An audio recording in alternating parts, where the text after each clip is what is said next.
Welcome to Crawl or No Crawl. This is Carolyn Holzman. Today is July 9th, day number 74 of the Indexation Research Project. I've been working on a couple of papers and articles which I'll be pushing out this week, but there was that run-up recently to the GA4 full adoption deadline, and it was kind of fun.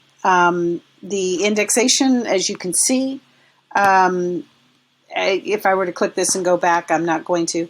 But the run-up was fun. Indexation was pretty much the fastest that I had seen it in a long time. So despite all this high volatility, I was not having any problem getting content indexed within a couple of hours, but certainly not more than 24 hours. And prior to that, there was a lot of hesitations, like on average it was about 5 days before it would be findable by its keywords. I just want to make a distinction again, because I think that as an industry we must understand that just because Google says our content is indexed in Search Console, it does not mean that it's findable in the SERPs. Let that sink in, please. It's really important that we understand. The reason I'm pushing on this is that for any pages on your website, if they are money pages to you, or you think of them as money pages, if they are not findable by their keywords, you're leaving a lot of money on the table. And that's the long and short of it. That's why I'm preaching this, is that do not let Search Console lull you into a false sense of security. I don't care whether you're a business, an SEO, or someone else involved in marketing online. If your content isn't findable by its keywords, that's becoming more and more essential and critical to the distinctions now. If you're a regular watcher, you probably go like, I know, but there's a lot of people that are coming on. Okay, now, remember, some of this is going to be in the the July 4th report, but there was a lot of things like the Google News indexing issue for major players, and then there was the Twitter train wreck. Now, I want to make the distinction that was brought on by themselves. What had happened was all of a sudden, people who track this thing saw that their organic traffic decreased like 30%, like very quickly and suddenly. And what had happened was that Twitter had wanted to stop what they called scraping, people taking content off their site. Well, and to do that, they required everyone to log in to see the tweets. Well, you know what? Bots don't do that. And so, Twitter generally, prior to that, captured a lot of non-Twitter account holders because searchers were looking for topics and Twitter pages, Twitter posts were ranking in Google. And so that's where they would go to find out the latest. And when they weren't there, all that traffic went to their competitors. Now, I'm going to say here, you can read about that here actually in Search Engine Journal, and they say that they're coming back. But I wanted to show you some of the things I found.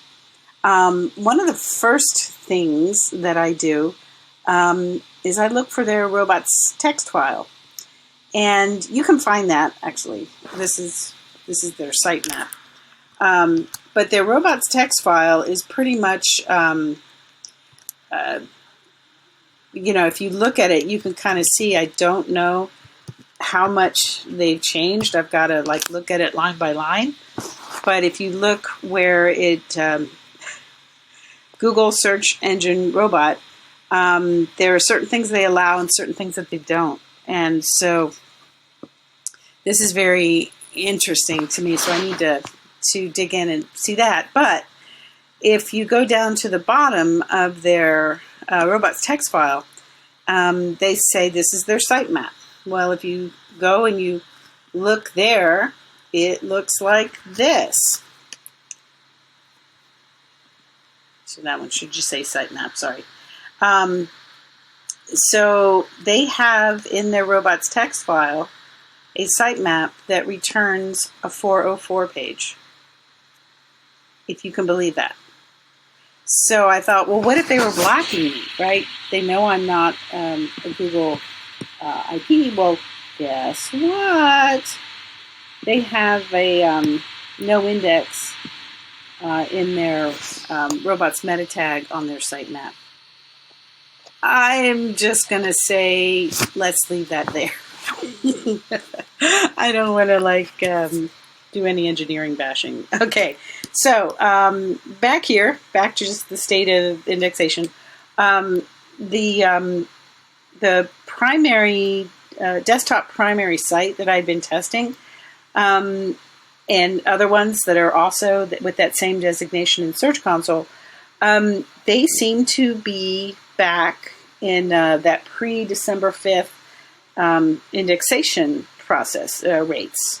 So I decided that it was time to return to the testing on the mobile side. So you'll see here that as of today, new content has been published on a mobile test site.